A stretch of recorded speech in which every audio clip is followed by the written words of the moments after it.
Muy bien, nuevamente, y perdón por la demora, andamos con una agenda un poquito agitada, pero la idea era estar aquí con ustedes ya luego de mi indisposición de la semana pasada por un proceso gripal, el cual ya me he recuperado bastante, pero que todavía tiene sus letanías, sobre todo pedirme un vaso de agua porque me seca mucho la garganta. Y vamos a avanzar en este módulo 3, que ya lo estamos con un tema que seguramente van a asociar con lo que hemos venido hablando, que espero lo vayan llevando. Estamos hablando del plano fáctico, estamos hablando de todo aquello que implica la construcción de la respuesta que debe dar la jurisdicción mediante la sentencia respecto a las cuestiones que se plantean en los casos judiciales, ¿no? Es otro de los 5 ejes centrales y en los cuales tiene que tener una armonía, ¿sí?, que se interrelacione. Nosotros hemos visto ya con cierta profundidad lo que es el plano lógico. También hemos abordado, para poder entender ese plano lógico, aspectos vinculados a la teoría del derecho, ver la importancia de cómo juegan los roles de los paradigmas, cómo juegan los roles de la concepción que se tenga de derecho, y vemos que estas cosas son importantes, aunque cuando litigamos o cuando juzgamos no las tenemos tan presentes, pero cuando las tenemos presentes, quizás a pesar de que todavía estamos promediando o acercándonos a la mitad del curso, quizás ya empiecen a tener otra mirada en la manera que trabajan, aunque por ahí, bueno, las distintas cuestiones vinculadas a los problemas diarios, a los quehaceres diarios, que también son procesales y de procuración, sobre todo en los abogados, quizás hace que se aplique aquella frase que acuñaban los romanos, que lo urgente no deja ver lo importante. Apuro que también tenemos los jueces, porque muchas veces los problemas aumentan, sobre todo cuando en nuestros países existen crisis, está condicionado por las cuestiones económicas, y a veces ello hace que se aumente la litigiosidad, porque no es que haya mala fe para poder cumplir los compromisos, sino que muchas veces estos no pueden ser cumplidos por ese contexto. Aquí están destapando botellas, espero que no sea cerveza, en ese contexto que hace que, bueno, que las relaciones interpersonales terminen a veces en conflictos y que no pueden incluso ser acercadas las posiciones en cuestiones de mediación o de cuestiones de alternativas extrajudiciales que pudieran zanjarse. Entonces, en este tema habíamos hablado de lo que importaba, de todo el tema de los hechos y la importancia de respaldar esos hechos, que son las pruebas. Y quedamos en la última clase cuando hablábamos de los principios procesales que rigen las pruebas. ¿Se acuerda que lo último que vimos fue el principio de adquisición?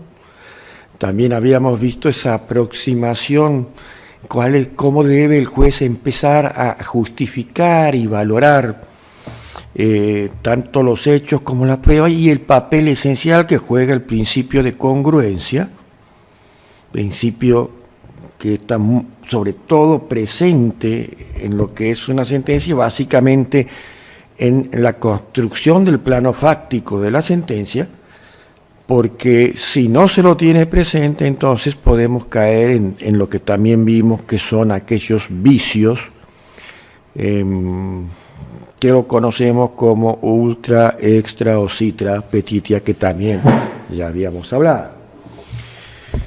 Y aquí estoy reproduciendo en la diapositiva, no sé si Álvaro estás transmitiéndola, la 1, después del título, en donde se reproduce lo que básicamente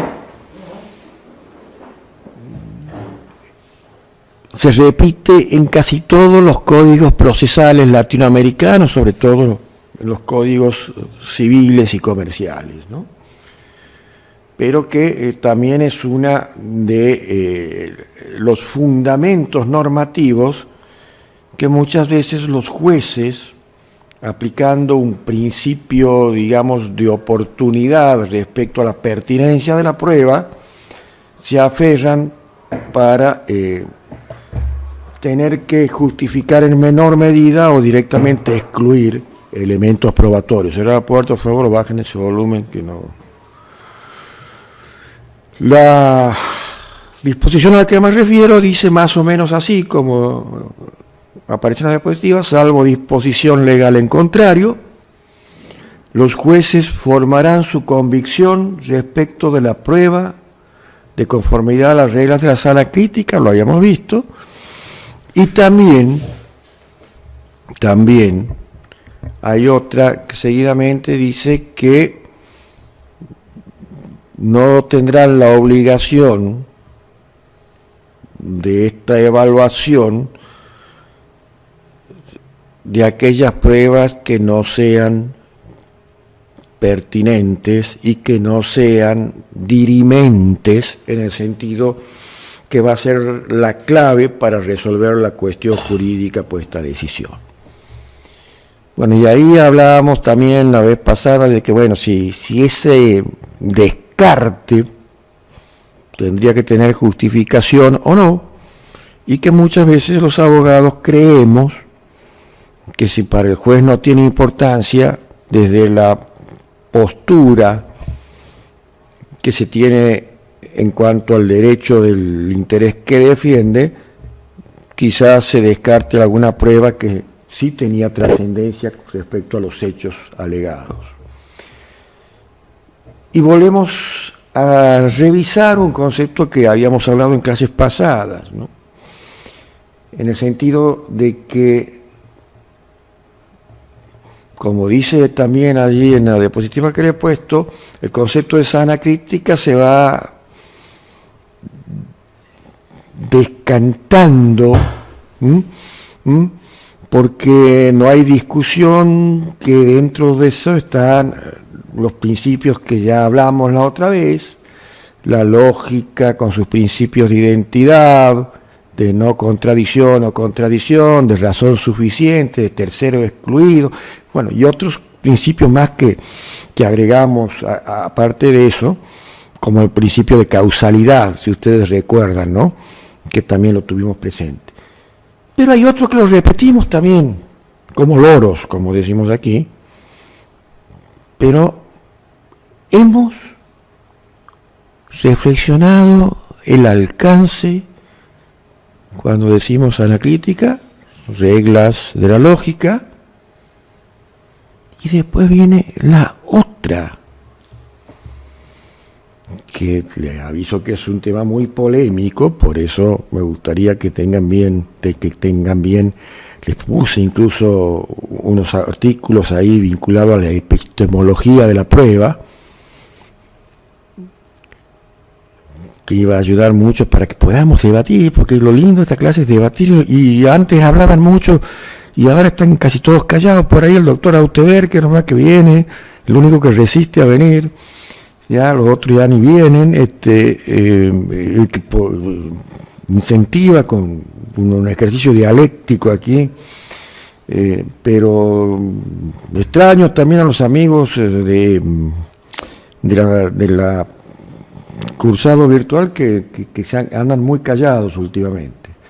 Y eso me da a pensar o que no me entienden o que, bueno, estarán cansados también, ¿no? De trabajar y encima tener que aguantar 2 horas al profesor que habla y habla y a veces habla cosas que no se le entienden, ¿no? Bien. Ahora voy a preguntar yo. ¿Qué les sugiere cuando se habla de máximas de la experiencia? Que va a ser básicamente lo que va a gobernar la clase de hoy. A ver, aquí no hay micrófono, era importante para que lo puedan escuchar. Habla fuerte. Y bueno, las máximas de la experiencia refiere las reglas de lo cotidiano, del sentido común, las reglas del vivir, digamos.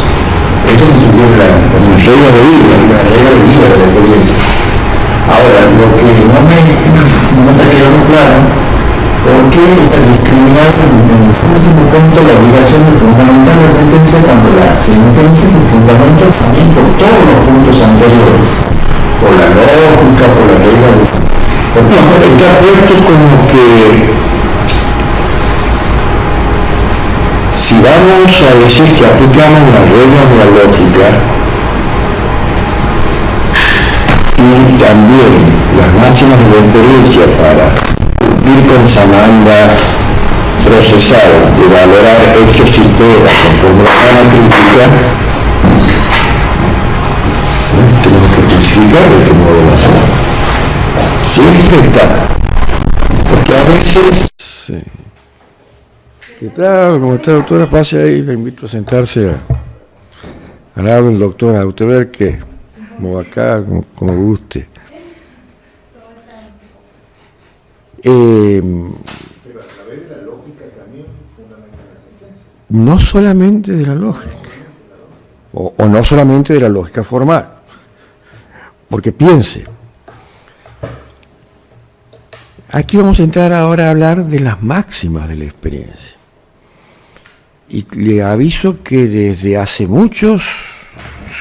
hace por lo menos 2 siglos, se viene hablando de las máximas de la experiencia, pero todavía es muy discutido cuál es el alcance que eso tiene.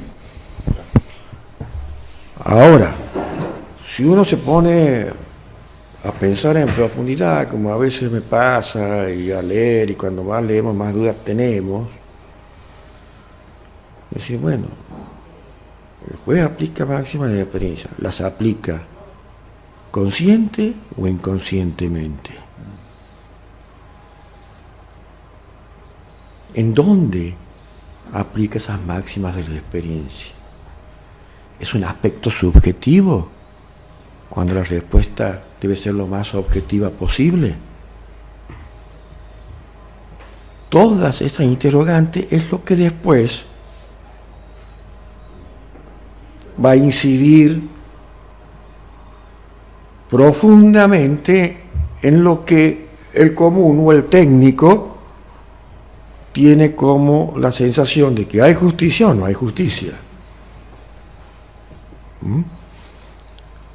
Y estamos hablando nada más que de valoración de hechos y pruebas, no estamos hablando de la aplicación normativa.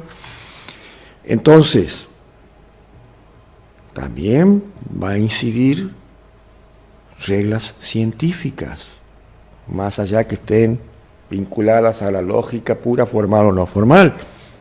Porque acuérdense que dentro de este abanico de la libertad probatoria ingresan, no sé si quiero tomar algo,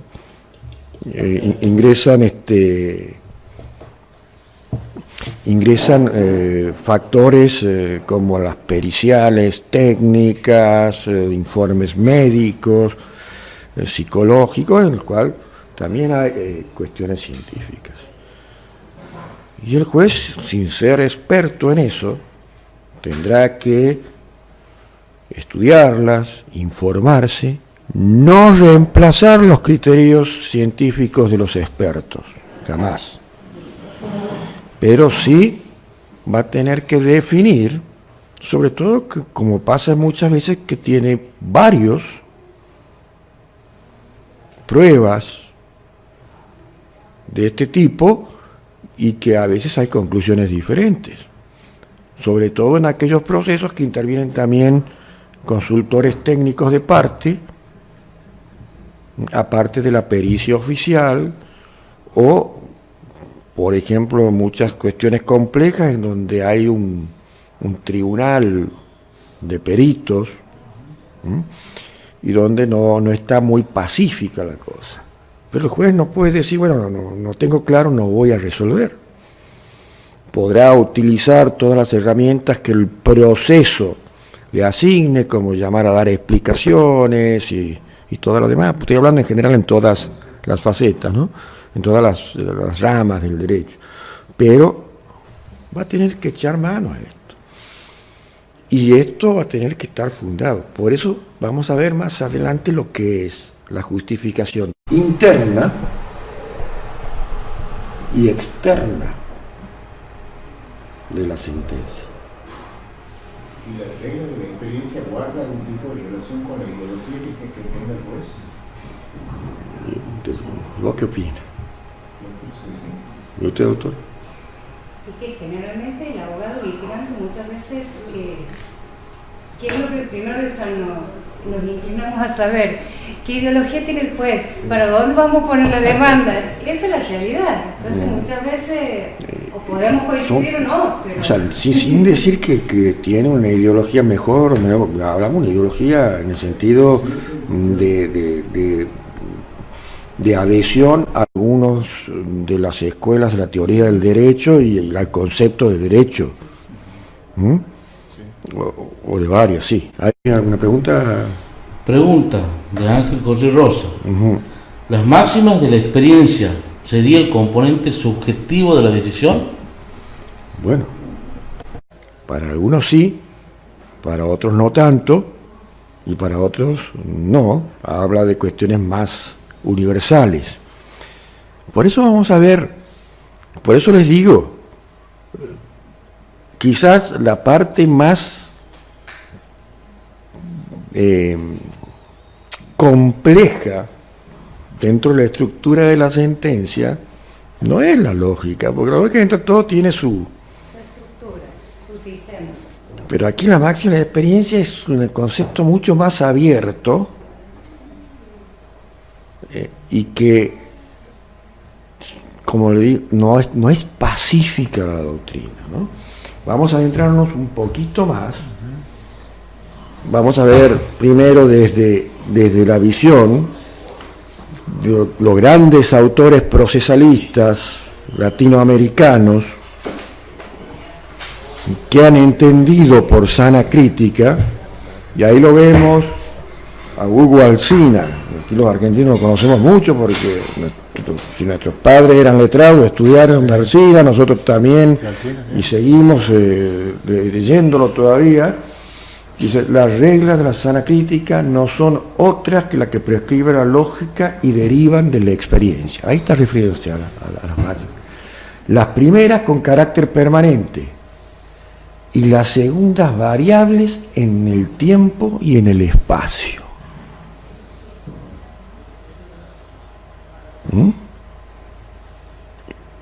O sea, no hay uniformidad.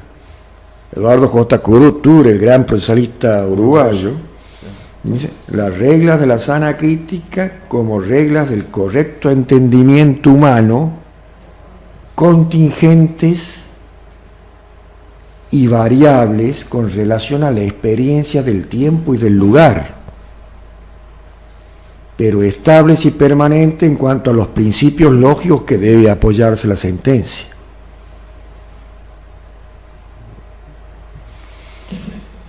Seguimos, pasando ahora. Actualmente, ¿qué se dice? Que se ha ido decantando lo que veníamos hablando de la lógica, que ya hemos visto, tanto en el plano lógico como también en las clases pasadas de este plano fáctico, y viene la máxima de la experiencia o reglas de vida. Ha ido bien, digamos, la sospecha del doctor Auteberque, a la que el jugador consciente o inconscientemente recurre.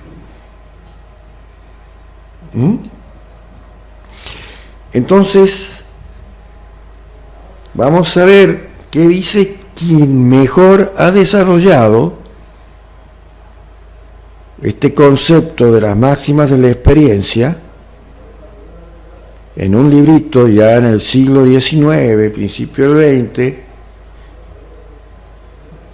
como Stein, un autor alemán,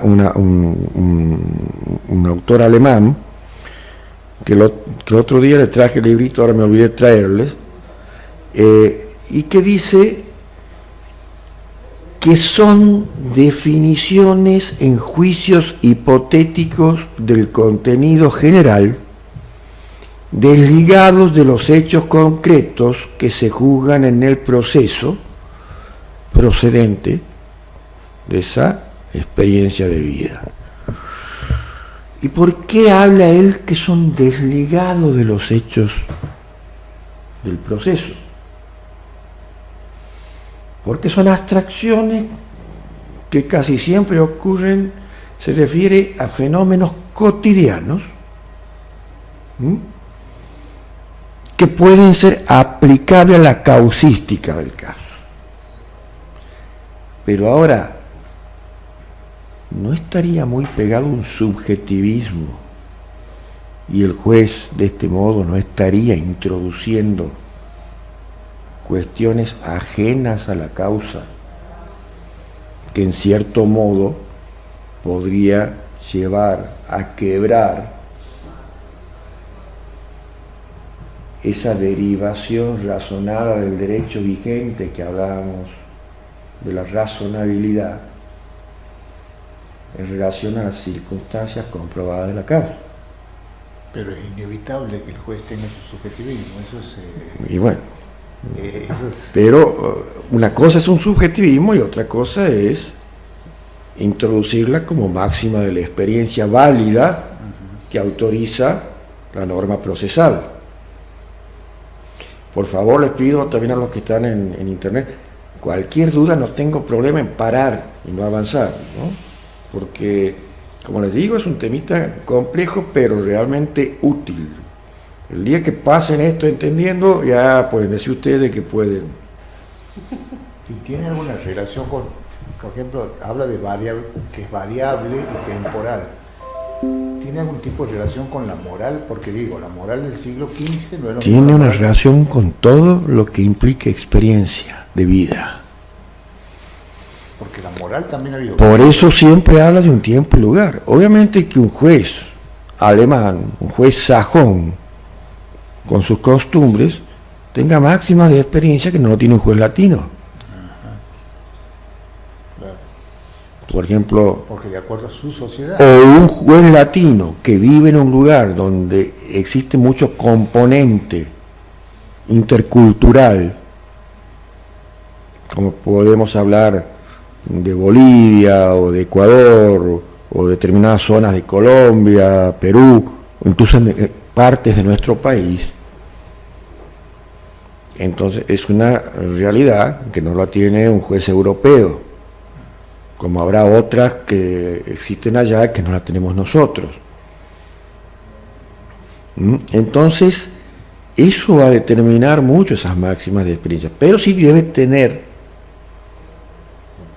en mi opinión, una cuota de universalidad, porque al menos que sea algo reiterado, que sin alcanzar a ser costumbre, porque la costumbre también es fuente del derecho, pero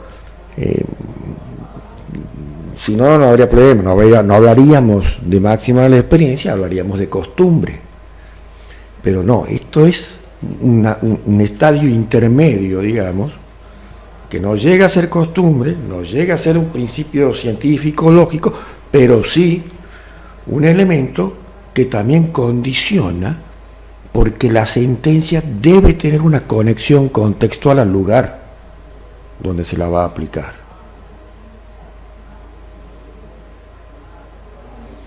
Entonces, un juez sabe que puede aplicar una sentencia que, si la hacemos del examen meramente legal o de la gramática normativa, puede estar acorde, no será lo mismo que si la aplica en un determinado contexto que atraviesa esa sociedad y que puede terminar siendo nociva. No sé si me hago entender. Sí, ahora sí. Por eso es ese hilo tan... Y por eso, si bien todo el mundo reconoce el trabajo que ha hecho Stein, que se llama el conocimiento privado del juez, se llama el libro. El libro chico, si lo consiguen, una librería, quizá aquí en Santiago medio complicado, salvo por internet, pero en alguna no se la puede conseguir.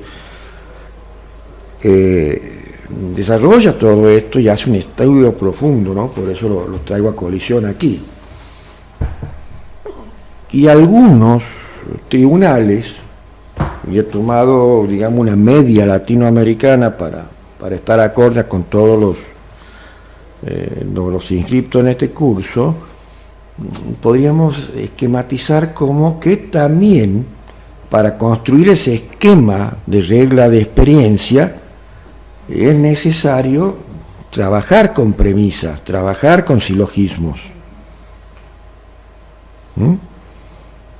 Por eso, cuando vos me has contestado experiencias de vida, ¿por qué te ha venido esa respuesta? ¿Ya la habías leído en algún lado, la habías estudiado, o algún elemento te orientaba a ir por ese lado? Sí, lo había leído, pero aparte me parece que el juez desempeña su papel en un determinado momento y tiempo de la historia, y entonces eso creo que es importante que juegue. Claro, porque si no sería también la sentencia de abstracciones. Claro. Es, digamos, el conector que tiene con la realidad, con su realidad, porque en definitiva el derecho es una herramienta esencial para la paz social. Y a veces una sentencia puede desencadenar la paz o puede desencadenar la violencia. Sabemos que es así. Sí, sí. Ya tenemos casos y experiencias que nos mandan por ese lado. Por eso,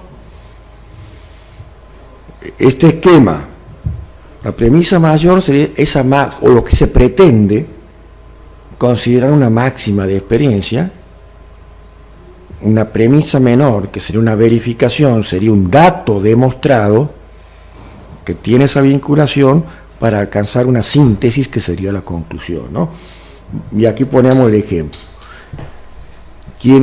Vamos con premisa o máxima que queremos imponer en el caso, quienes realizan una acción en forma coordinada casi siempre han tenido un acuerdo previo para su realización. Ahí lo vemos como una máxima que da la experiencia. Rara vez las personas van a obrar en forma coordinada si previamente no ha habido una planificación o un acuerdo para esa coordinación. Porque dejarlo al azar sería 1 en 1.000.000. Entonces, ¿eso quién nos lo enseña? La experiencia, pero bueno, la experiencia, pero razonando lógicamente. Y sí, siempre va a haber porque somos seres racionales. También la experiencia la percibimos racionalmente. Y como premisa menor o dato demostrado, algunas personas actuaron coordinadamente para cometer el delito. Entonces, el juez que investiga un delito coordinado, pues, la experiencia ya le va indicando, puede haber habido una asociación de acuerdo para hacerlo. Ven que es diferente a la lógica, pero usando la lógica, Por eso le digo, aquí nunca usemos estas herramientas y estos planos como elementos estancos. Aisladamente. Siempre hay un abordaje holístico, abarcativo de todos. Conclusión, las personas, eso lo puede llevar a razonar al juez que las personas acordaron previamente realizar una conducta punible. Y eso deriva de la máxima de la experiencia. Pero vamos a ver, también hay otros que dicen, ojo, para mí, sí. ¿Cuál sería la diferencia entre conocimiento personal del juez y las máximas de experiencia al momento del dictado de la sentencia, o, mejor dicho, al plasmarlas o no en la sentencia? Es que... ¿Acaso ambos no son subjetivismos que deben fundarse lógicamente? Subjetivismo. Si hablamos, siempre va a haber una cuota de subjetivismo. Decirles no hay subjetivismo les mentira, porque seríamos máquinas, o dioses, o semidioses. Siempre va a haber una cuota de subjetivismo. A veces, ¿qué pasa? A veces, quienes quieren mostrar la justicia como algo inmaculado, lo plantean con una desinsaculación total, y no es cierto, porque es parte de nuestra naturaleza. Obviamente que no estoy hablando que esa cuota de subjetivismo es la que va a gobernar y va a determinar, al contrario, hay cuota de subjetivismo, pero siempre va a prevalecer, cuando se quiere ejercer una función de juzgamiento en forma, esa puja que tienen que tener los jueces de ser independientes primero de sí mismos. Entonces vamos filtrando esas subjetividades, pero que siempre de un modo u otro van a permanecer. Miren, aquí vamos a volver a hablar de algo que hablábamos en las primeras clases, también cuando hablamos de lógica por su íntima vinculación, pero que lo vamos a ver bien después en el plano de lingüístico. Sí, Álvaro. Las máximas de la experiencia tienen componentes de conocimiento y valoración a la misma vez. Tiene componente de las dos cosas, porque cuando hablaba y me preguntaba recién, creo que Rosa era la que me preguntaba anteriormente, ¿no? No, anteriormente era María Ileana Castro. Y ahora Rosa. Todo el subjetivismo está dado. El conocimiento del juez, en el derecho también hay subjetivismo.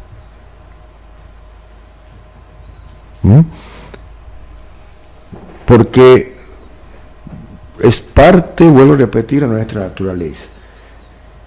Ahora, esto está muy discutido en la máxima de la experiencia, porque en cierto modo puede que también está la gran discusión hoy si solamente son conocimientos personales, pero vinculados a criterios universales.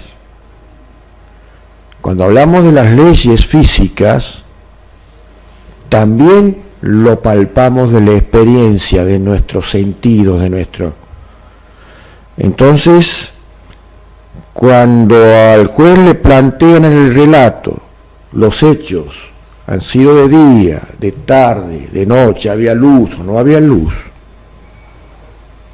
entonces la credibilidad de un testigo sobre lo que pueda haber visto o no va a incidir dentro de sus máximas de experiencia y decir, bueno, conforme a la descripción de un lugar que no había nada de luz, ¿cómo puede ver a 300 o 500 metros? ¿Es creíble o no es creíble? Entonces ahí está aplicando mucho esas máximas de experiencia validadas. Ahora, tomar como máxima de experiencia caprichos de ideológicos políticos o de simpatía o de empatía es otra cosa, que ahí sí es peligrosa. Y esto tiene mucho que ver con los enunciados, el probado y el enunciado verdadero. Y en esto vamos a hablar de la pragmática, porque cuando vamos a transferir toda esa construcción, vamos a tener que utilizar canales comunicativos que a veces explicarlos es tan difícil como tratar de explicarle que no es un concepto pacífico cuando hablamos de las máximas de la experiencia, y como que también la doctrina no es pacífica, a pesar de que todo el mundo dice que se guía por lo que investigó Stein. Bueno, Ángel José Rosa tiene una pregunta. Las máximas de la experiencia de un juez latino y un juez europeo, al ser desiguales, ¿puede llevar a resolver un mismo caso de manera diferente? Puede que sí, como puede que coincida. Si ustedes miran, sí, miren, ¿no? Si ustedes miran estándares en derechos humanos de tribunales internacionales, de la Tribunal Europeo de Derechos Humanos y de la Corte Interamericana de Derechos Humanos, vamos a ver que en un 85 o 90% coinciden los estándares, pero hay otros que son diferentes. Por ejemplo, el Tribunal Europeo utiliza mucho el margen de apreciación nacional. La Corte Interamericana no lo admite como doctrina dentro del Tribunal de Costa Rica. Prácticamente lo ha desechado. Excepcionalmente lo habrá admitido en las primeras sentencias, pero después no. ¿Por qué? Porque la situación de democracia que puede tener Europa después de la Segunda Guerra Mundial es mucho más estable que todavía la que tenemos aquí en América Latina. Y hablo de democracia no en el sentido por el sistema en sí, sino de un Estado de democracia en el sentido de la que exige la Convención Americana, cuando habla, y el Código Internacional de Derechos Humanos, cuando habla de sociedad y Estado democrático. Sabemos que los límites, digamos, del ejercicio de los derechos reconocidos como garantías en los tratados internacionales, entre una de las cuestiones que el Estado puede limitarle las justas exigencias de bien común, pero ojo, no de cualquier Estado, de una sociedad democrática. Ahora, ¿cuál sociedad democrática? Porque hay muchos que somos democráticos y terminamos siendo otra cosa. Entonces, hay un estándar también de qué es un Estado y sociedad democrática. Si ustedes quieren verlo, yo tengo un artículo escrito sobre democracia y derechos humanos, está publicado en la web, si ustedes buscan, entran a la página de IJ Editores, que van a ver muchas revistas, está la revista de Derechos Humanos de la Red Latinoamericana, en el número 1, lo pueden abrir y ahí está, lo pueden leer al artículo, ¿no?, sobre esa relación de derechos humanos, bueno, que a eso se refiere. Y eso está vinculado también a lo que es un sistema de calidad, de mediciones de calidad institucional. El otro día leía y, bueno, yo no sé, algunos me siguen en Facebook, no habrán podido ver, una medición que se ha hecho de calidad judicial de Cortes Supremas de estándares de sus sentencias, y bueno, y aparecen como además una de las cortes que mayor calidad de estándares tiene conforme a la fuente que ha hecho la investigación, es Costa Rica, seguida por el Tribunal Constitucional Colombiano, y en tercer lugar la Corte Suprema de Argentina, y después creo que seguían así hacia abajo, ¿no?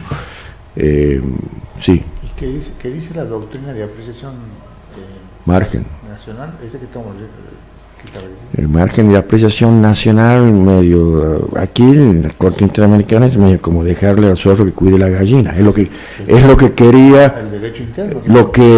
lo que 5 países presentaron hace poco a la Organización de Estados Americanos para modificar los esquemas de la Comisión Interamericana y de la Corte Interamericana para obligarles a aplicar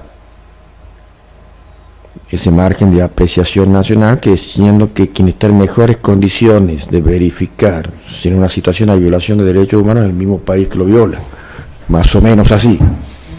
O sea, como la comadreja de gallina. Por eso, bueno, hubo una postura liderada por Chile y Colombia, adherida por Argentina, Brasil y Perú, en ese sentido, que bueno, se votó la semana pasada y perdió dentro del ámbito de OEA, ¿no? Si algo más me querías preguntar. Sí, hay una pregunta de María Eliana Castro. ¿Mostrar la justicia inmaculada sería propio del positivismo puro? Es decir, aplicar la ley aunque sea injusta. No, quizás no me malinterpreten cuando digo inmaculada. Lo que quiero decir que la realización de la justicia es una producción cultural humana y vuelvo a decir, los humanos tenemos falibilidad y nos podemos equivocar, pero no hay que negar nuestra esencia y no hay que ver lo mal que pueda haber un cierto subjetivismo, porque es propio de nuestra naturaleza, y negar la naturaleza es negar nuestra misma esencia. Entonces, por eso vuelvo a decir, una cosa es un subjetivismo, podríamos decir entre comillas, sano, a otro en la cual se quieren introducir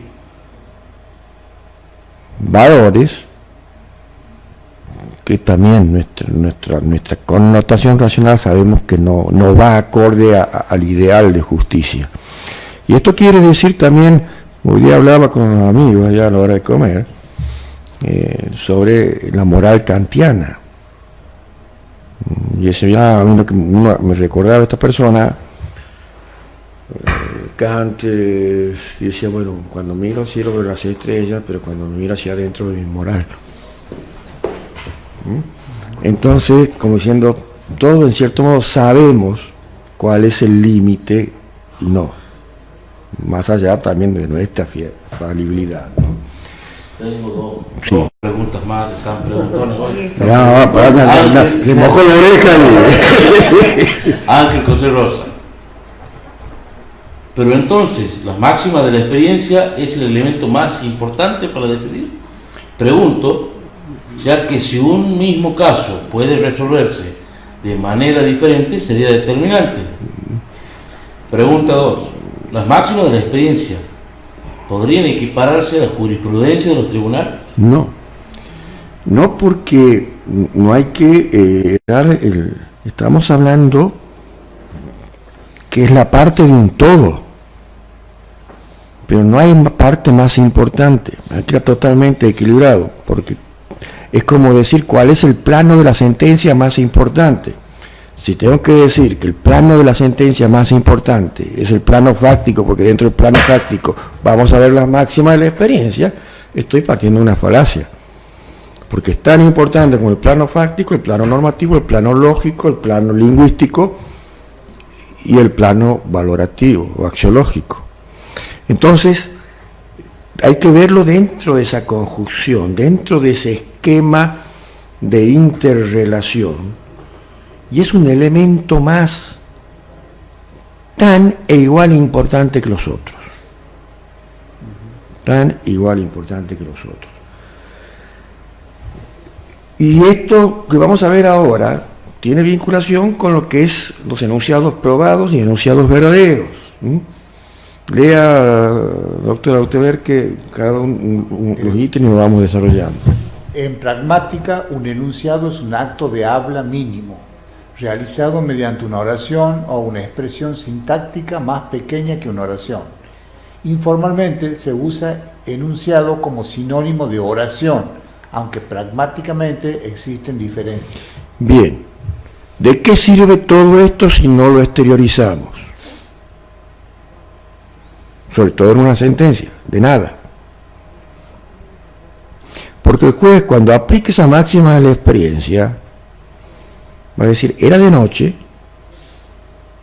por la descripción no había ninguna luz prendida, estaba en medio del campo, no había luna. Entonces va a ir dando esa justificación de aplicación de esa máxima de experiencia, es decir, y el testigo dice que se encontraba a 600 metros y lo vio.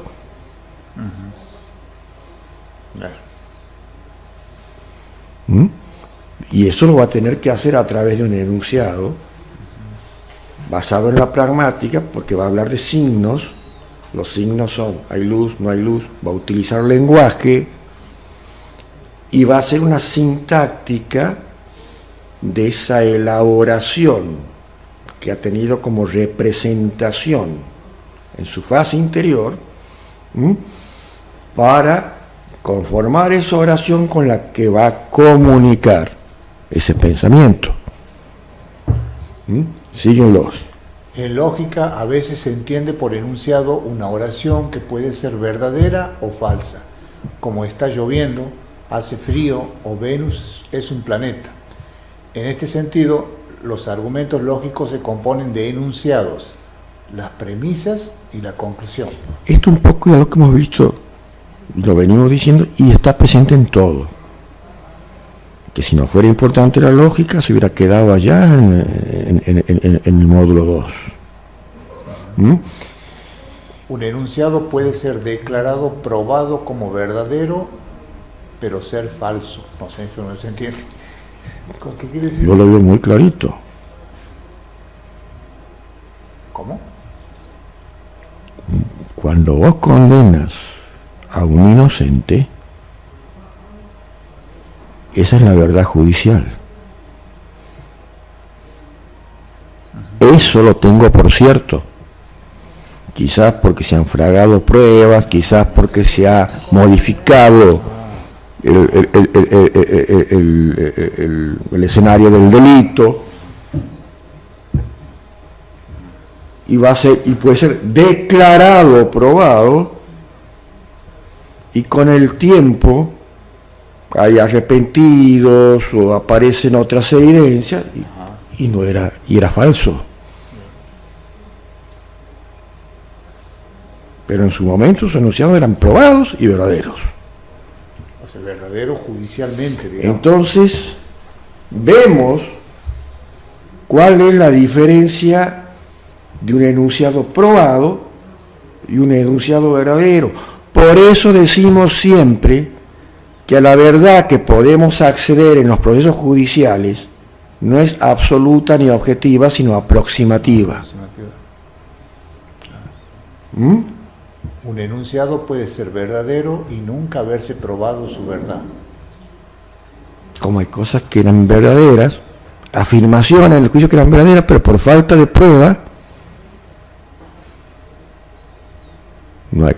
La pelea que hay entre el Ministerio Público y unos jueces ahora por un caso mediático, hemos demostrado que hay elementos para que no se dé este beneficio o se dé. Los jueces entendieron que no. Y los fiscales dijeron que era imposible no tener que no, que era más que claro lo que se había demostrado. Entonces, ahí estamos viendo cómo juega lo enunciado, lo probado. ¿Cuál será? No sé. Ni tampoco voy a llegar a decir porque puede ser el día de mañana quien tenga que revisar eso. Pero un enunciado no probado no es una arbitrariedad. No. Un enunciado puede ser verdadero y nunca haberse probado. Porque a veces no se lo prueba por ineficacia de quien debería haber dado los medios para respaldar su existencia. Si yo alego que la doctora Erika es la culpable y que voy a probar con los ADN que haga y y no produzco los ADN que la compliquen, el tribunal va a tener que declararla inocente, al menos en función de la duda. Entonces ahí estamos hablando que era un enunciado verdadero la acusación, pero por torpeza, por determinadas otras circunstancias, nunca ha sido probado y era verdadero. O lo que pasa como pasa, no sé si ustedes ven ID Investigation, yo lo leo ese para dormirme toda la noche, y a veces aparecen casos que tipos se han comido en Estados Unidos 20, 25 años, algunos los mandó a la silla eléctrica y después apareció el verdadero homicida, ¿no? Bueno, de todo esto hablamos, ¿no? Vamos a ver las dimensiones. También tiene dimensiones la máxima de la experiencia. Y una dimensión lógica. ¿Cuál es la dimensión lógica de la máxima de la experiencia siguiéndolo a Stein? Las dimensiones de la máxima de la experiencia. Lógica refiere al contenido y génesis de las máximas de la experiencia. Determina con precisión, en caso de duda, la frontera entre la máxima de la experiencia y el hecho concreto individual. Su contenido exige un factor negativo que no pueden ser simples declaraciones sobre acontecimientos individuales, tampoco juicios plurales compuestos por pluralidad de sucesos individuales. Aquí nos empezamos a complicar. Entonces, a los que tenían mucha desconfianza al subjetivismo, le decimos, guarda, no cualquier conocimiento, según Stein, puede ser considerado máxima de la experiencia. Tiene que pasar un test lógico, y ese test lógico nos dice que debemos precisar la frontera entre lo que es un hecho concreto, individual, aislado, o una serie de hechos concatenados de sucesos individuales, pero que no alcanza a poder instalarlo como una máxima de experiencia. Y ya vamos a ver por qué, sí. Si la prueba puede ser falsa o resultar imposible, entonces, ¿cómo se obtiene la mejor justicia? Y bueno, la mejor justicia se entiende, se obtiene de muchas formas.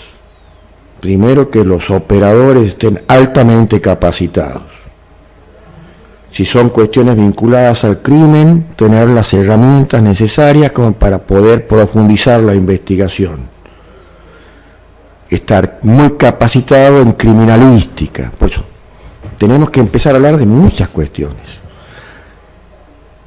Y si son los abogados, a veces hacer valer los derechos en forma.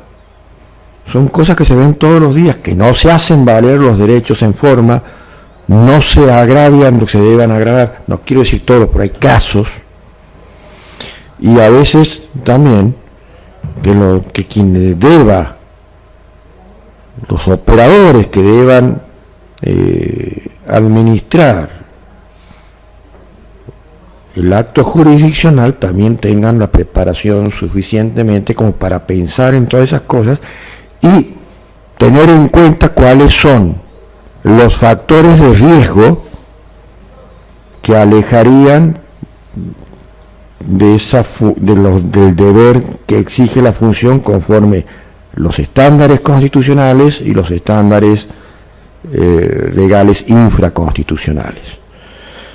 No hay una fórmula mágica abstracta. En la determinación de los casos vamos viendo. Muchas veces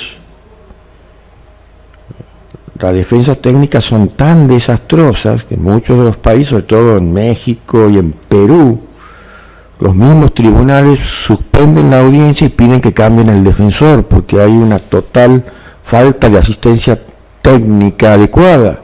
Indefensión. O un pauperismo que se llama.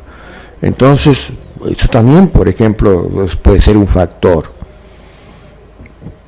O factores de, por ejemplo, si para justicia juvenil se exige, conforme a los estándares de la Convención Internacional del Niño, una justicia especializada y con una especificidad, y que esa especialización no pasa por decir, bueno, yo soy especialista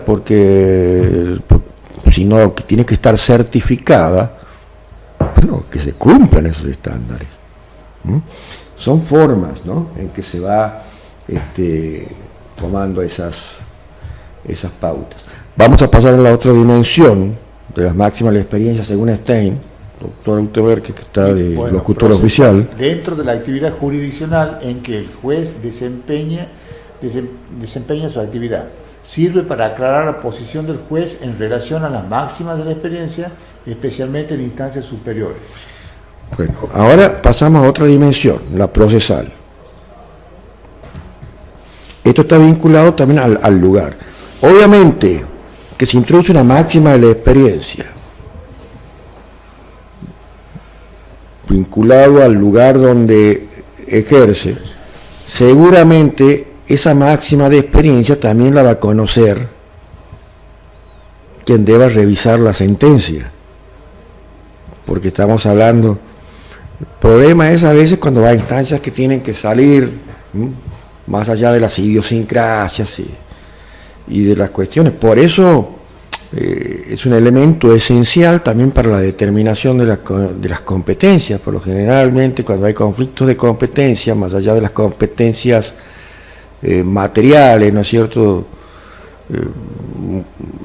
siempre rige aquella en que esté el juez en mejores condiciones de conocer, digamos, el contexto donde se producen los hechos. Y por eso tiene que ser algo que vaya más allá de la mera subjetividad de un hecho aislado que decimos, porque si yo introduzco algo que solamente yo sé, obviamente cuando llega un juez, ¿y esto qué es? Pero si es algo, digamos, que dentro de esa comunidad, conocido por todos, por ejemplo, se conoce cuál es la idiosincrasia del hombre rural, cercano al lugar del tribunal, lo va a conocer el juez que previene como el juez de instancia y el juez superior dentro de ese. Una pregunta. ¿Un juez paraguayo podría ordenar la suspensión de una audiencia para disponer el cambio del abogado, alegando la indefensión? Mire, no conozco en profundidad las disposiciones en Paraguay, pero Paraguay es parte del sistema interamericano de derechos humanos. Y el artículo 8, no quiero errar el inciso, creo que es el D, si mal no me equivoco, el imputado tiene derecho a una defensa, un defensor de confianza, y ese defensor de confianza no solamente debe ser técnico, sino también eficaz. Si es manifiestamente ineficaz y el defensor no hace nada ante el ataque de las pruebas de cargo, de la acusación, y prácticamente consiente todo y no esgrime, entonces evidentemente estamos en presencia. Yo creo que podría hacerlo también, porque si no se estaría en cierto modo violando una garantía que el Estado se ha comprometido a que dentro de su jurisdicción, conforme al artículo 1, va a garantizarle a toda persona, así sea imputada en un proceso penal. Pero obviamente habrá que ver el caso, no es de todos los días eso. El juez realiza disquisiciones para saber si su máxima de experiencia tiene sentido lógico o directamente la da por válida.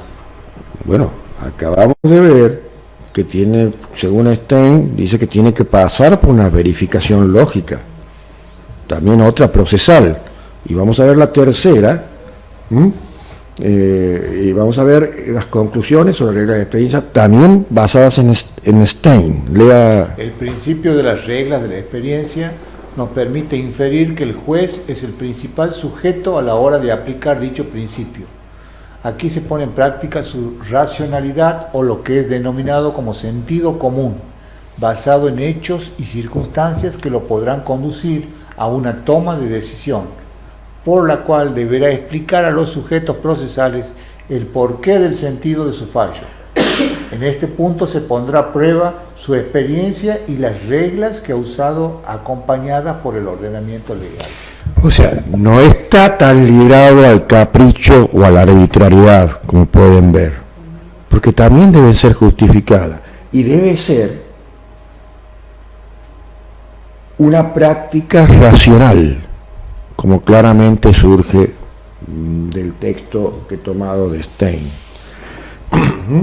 Y también tiene que tener una coherencia con el sistema normativo. Ahora eso deberá explicar a los sujetos procesales el porqué del... Por eso hablamos de la fundamentación, Qué bueno, de la justificación. Y por eso pongo el ejemplo, lo explico. Yo no puedo creer en este testigo que me dice, estando a 600 metros en una noche cerrada, en medio del campo, donde no hay luz, no hay luna, a 600 metros lo haya visto pasar. O a tipos que venían caminando en la oscuridad, por ejemplo. A mí me ha pasado en una sentencia laboral que el juez ha rebajado la calidad del testimonio del testigo, valga la redundancia, diciendo que eran que por vivir cerca del actor eran complacientes con el mismo, digamos una inferencia que hacía el juez respecto del lugar geográfico del domicilio. Eso me pregunto, ¿es una regla de la experiencia o es un capricho? Bueno, no sé, yo no puedo responder porque no conozco la causa, pero porque me parece, vamos a tomarlo por el solo hecho de ser vecino, yo puedo tener un vecino y me lleve las patadas, al contrario, capaz que me quiera matar y me declare en contra, eso no, claro, no se puede tomar como una... Sería como una cierta amistad, digamos. Bueno, si hay cierta amistad, habrá que ver qué elemento, además de ser vecino, solo vecino para mí no alcanza. El testimonio puede haber.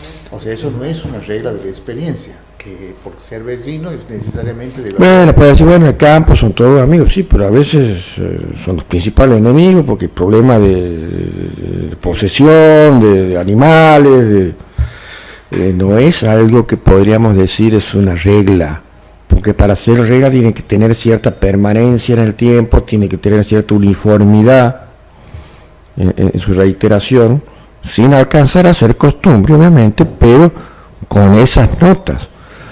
Entonces, yo creo que para hacer una determinación así debería también acompañar otros elementos más allá de la sola mención de vecindad, a priori, ¿no? Por eso no hablo del caso ese, sino... Sí. Porque las reglas de vecindad no garantizan que haya buena relación, hay buenos y malos vecinos. ¿Tienes pregunta? No tengo. Bueno, vamos a ver qué no son las reglas de la experiencia, doctora Utever. Las máximas de la experiencia no son nunca juicios sensoriales, no corresponden a ningún suceso percibido por los sentidos, de manera que nunca pueden ser probadas por mera comunicación de sensaciones. No son juicios narrativos, sino máximas generales. No son costumbres, son usos generales que no llegan a ser costumbres. Bien, cuando hablamos que no son juicios sensoriales, aclaremos, nos estamos refiriendo a que el juez no ha percibido el hecho en sí, pero siempre va a haber un vínculo sensorial, porque toda máxima que queramos hacer tiene una representación realizada por los sentidos. Lo que quiere decir con esto que no ha sido percibido respecto al hecho concreto al que quiere describir.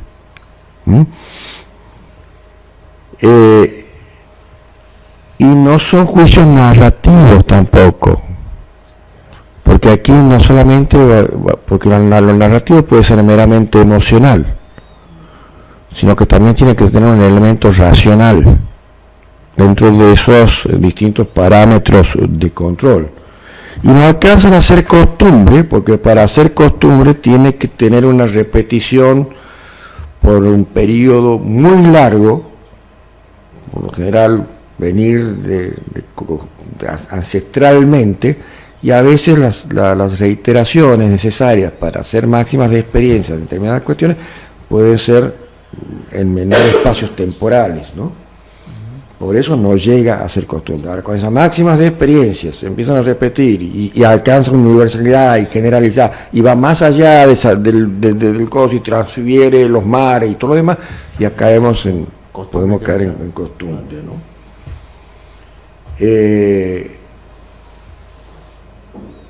Volviendo a enunciados verdaderos y falsos, que está vinculado con esto,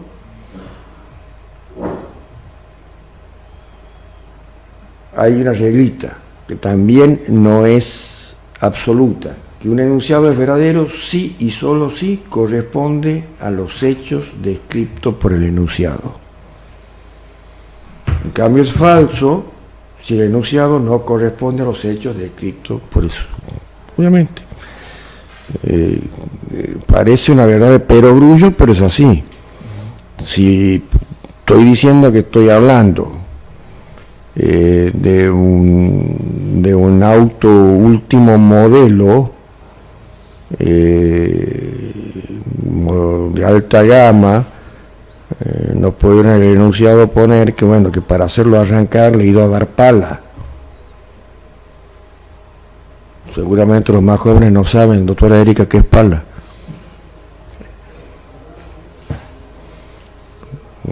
Los que somos más viejitos sabemos, no porque lo haya vivido, también por narraciones de mi padre, era una llave que tenía que se le ponía adelante y decía hasta que arrancaba el magneto. Sí lo he vivido como piloto cuando aprendí a volar en un PA-11 que no tenía arranque y teníamos que arrancarlo haciendo pala de la hélice hasta que era todo un procedimiento para no quedar agarrado ahí con la hélice cuando lo arrancábamos.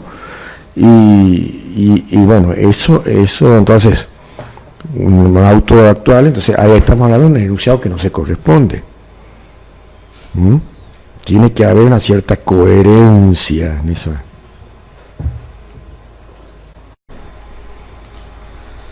La máxima de la experiencia es personal y el sentido común tiene más que ver con el grupo social. Es que no necesariamente es personal. Se lo toma como un conocimiento privado del juez porque el juez es el que decide, o puede ser un cuerpo colegiado también. Pero tiene que tener ese mínimo de generalidad, porque si no, ¿cómo acreditamos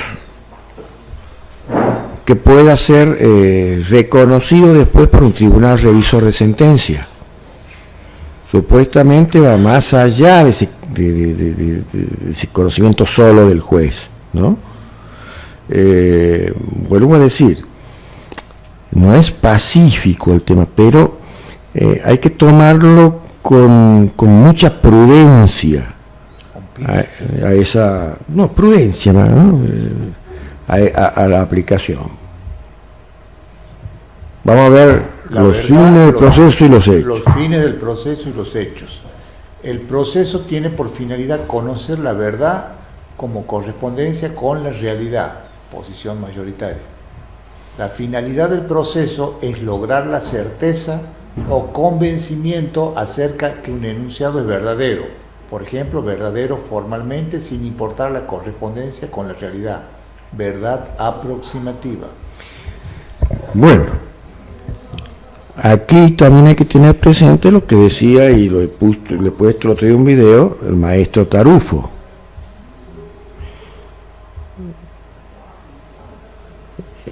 ¿realmente al juez se lo convence o no? ¿O realmente hay que demostrarle racionalmente, en forma argumentativa, la verdad?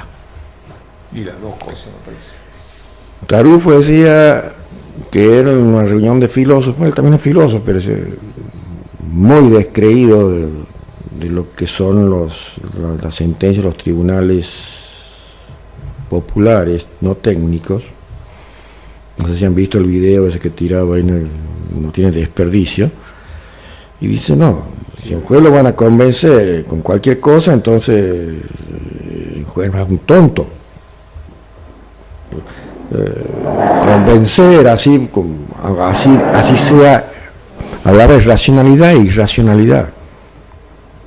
Entonces lo que hay que ir es con argumentaciones racionales, porque las irracionales déjenselo, así decía textuales, para los políticos, decía él, porque son estructuralmente mentirosos.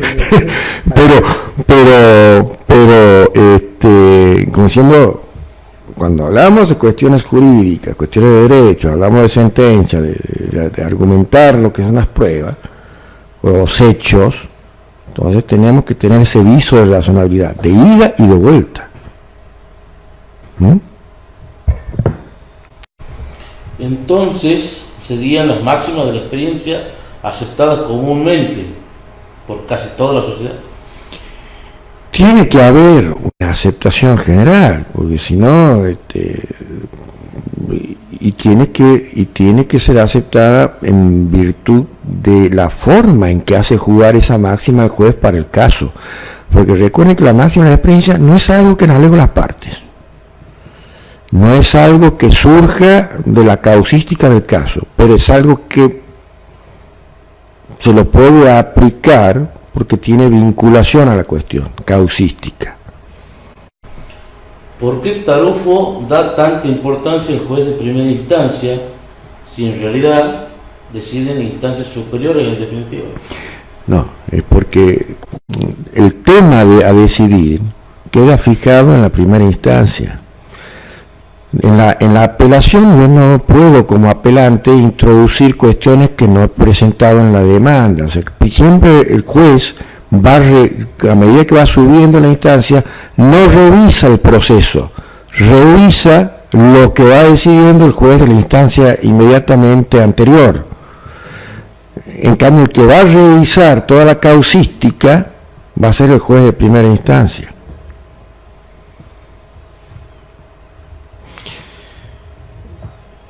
Limitaciones temporales, la limitación relativa a la cosa juzgada. Limitaciones probatorias a la determinación de la verdad como correspondencia con la realidad. Limitaciones temporales, la limitación relativa a la cosa juzgada, limitación relativa a la prueba de oficio, limitación relativa a la prueba legal y limitaciones relativas a las reglas de prueba. Bueno, estas limitaciones está íntimamente vinculado también a lo que llamamos los límites también a la libertad probatoria. Es decir, está vinculado al concepto de prueba legal. Limitaciones temporales, porque hablamos de limitaciones temporales. Porque dentro de un proceso no vamos a presentar las evidencias para cuando nosotros querramos, sino tenemos toda una etapa bien determinada que muchas veces hasta puede estar gobernada por el principio de preclusión procesal, que si no la producimos, después por más verdadero que sea, puede quedar afuera y ahí está. Hechos verdaderos que no pueden ser probados. También relativa a la cosa juzgada. Si alguna cuestión que se debate ha sido juzgada con anterioridad, no puedo volverla a probar, porque nos exige un principio que es el non bis in idem, que no puede ser juzgado dos veces. Entonces, bueno, claro, saquemos las excepcionalidades. Entonces, por ejemplo, nosotros queremos decir, bueno, pero nosotros éramos poseedores, vinculado a otra cuestión, pero después resulta que había un juicio que se desconoció la posesión diciendo que era mero tenedor, aunque era otra cuestión. No puede en este proceso probar que era poseedor cuando ya en otro ya se me dijo usted no era poseedor, era mero tenedor, aunque sean otros objetos a probar, ¿no? A menos esa circunstancia, porque está haciendo querer variar algo que ha sido juzgado y que ha tomado su definitividad, siempre y cuando no se dé, digamos, las cuestiones que puedan dar lugar a una acción, una autónoma de nulidad de cosa juzgada o sentencia viciosa, lo que fuere, ¿no? Las limitaciones relativas a las pruebas de oficio también, ¿no? El juez puede excepcionalmente, y sobre todo cuando hablamos que hay grupos vulnerables, pedir medidas de mejor proveer, que hay muchos procesalistas muy respetables, como Eduardo Belloso, que detestan directamente y dicen que es un exceso y rompe con la imparcialidad, ¿no? Perdón, pero la segunda instancia no es también la ordinaria, es decir, que puede revisar ampliamente los hechos y pruebas. Puede revisar los hechos y pruebas, pero va a estar siempre en función de los agravios. No es tan amplio el tema. Va a revisarlo en función de los agravios. Y solamente puede tomar competencia en el sentido que dice si es que la sentencia carece de un vicio que lleva a declarar su nulidad. En ese caso, declarar la nulidad de la sentencia, porque le falta un elemento formal o algún elemento que lleva a esa declaración de nulidad, entonces sí, el juez tiene que tomar plena competencia y resolver de ese modo, que es la única situación que se puede dar. Aclara Ángel que él pregunta porque casi siempre se fija en lo que piensa la Cámara y no en lo del juez de primera instancia, él en su caso personal, ¿no? ¿Qué cosa? Él, digamos, personalmente, casi siempre se fija en lo que piensa la Cámara y no en lo que el juez... Claro, pero la Cámara, por ejemplo, no puede modificar cuestiones que no han sido objeto de agravio y que también es parte del proceso. Obviamente que la sentencia va a ser, en definitiva, de la Cámara, pero va a haber situaciones que han quedado definitivamente fijadas por los jueces de primera instancia. Y a veces no va a ser ni de la Cámara, va a ser del Superior Tribunal o Corte de Provincia o eventualmente aquí en la Argentina de la Corte Suprema. Y después la prueba legal. Hay situaciones en que el juez puede revisar y exigir pruebas porque la ley le exige, en el caso del usucapión. Por más que el demandado en la usucapión se allane, el juez no va a declarar la usucapión si no se produce la prueba compuesta que establece la ley aquí en Argentina y en los países, otros países también es parecido, porque entra a jugar el orden público procesal. Y después, las limitaciones relativas a las reglas de la prueba es aquellas nuevamente que van a surgir del tamiz o de la aplicación de pasar por todo ese filtro que son las reglas de la sana crítica.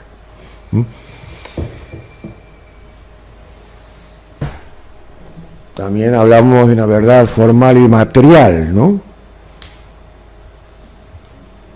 Lea, ¿por qué hablamos de una... Inconvenientes de la tesis de la verdad formal y material. La teoría de la diferencia entre verdad formal y material lleva en ocasiones a afirmar que un enunciado es verdadero, formalmente, pese a ser falso, y además considerarlo falso el juez. La vieja distinción propicia una incoherencia entre lo que afirma el juez externamente y lo que piensa, y entre el dicho y el hecho. Bueno, esto ya lo hemos hablado muchas veces, ¿no?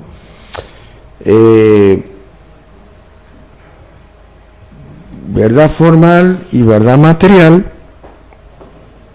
partimos también de la aplicación de qué tipo de lógica vamos a utilizar, porque aquí entra a jugar si es que partimos de un enunciado que vamos a llamarle verdadero porque se respetan las formas del silogismo, premisas, pero si el contenido material es falso, obviamente una de las premisas, ya sea la mayor o la menor, que esté viciada, el contenido va a ser falso.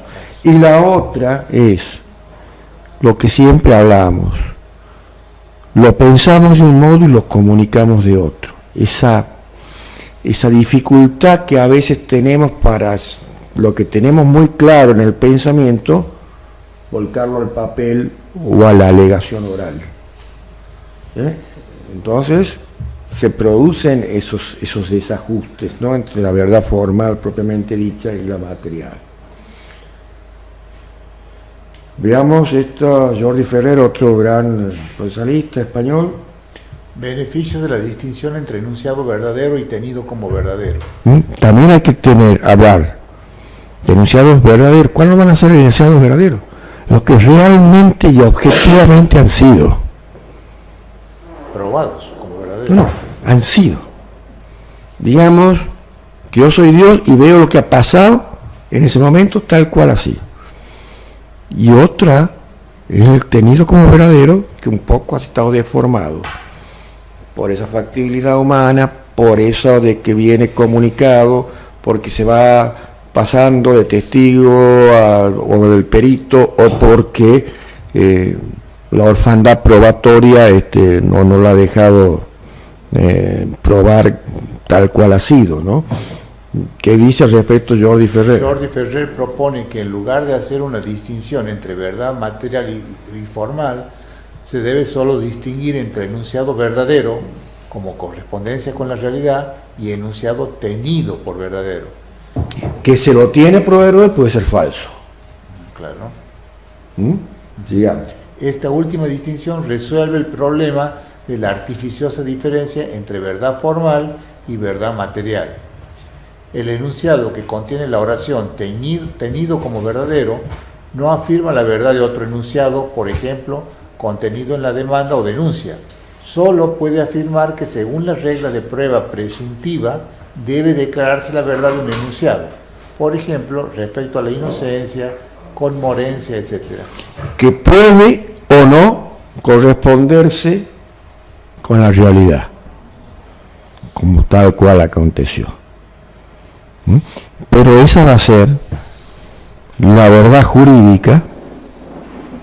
Por eso se habla de la verdad, de lo que ha sido tenido como verdad, dentro de ese concepto aproximativo que siempre hacemos referencia, ¿no? Bien, aquí vamos a terminar este tema.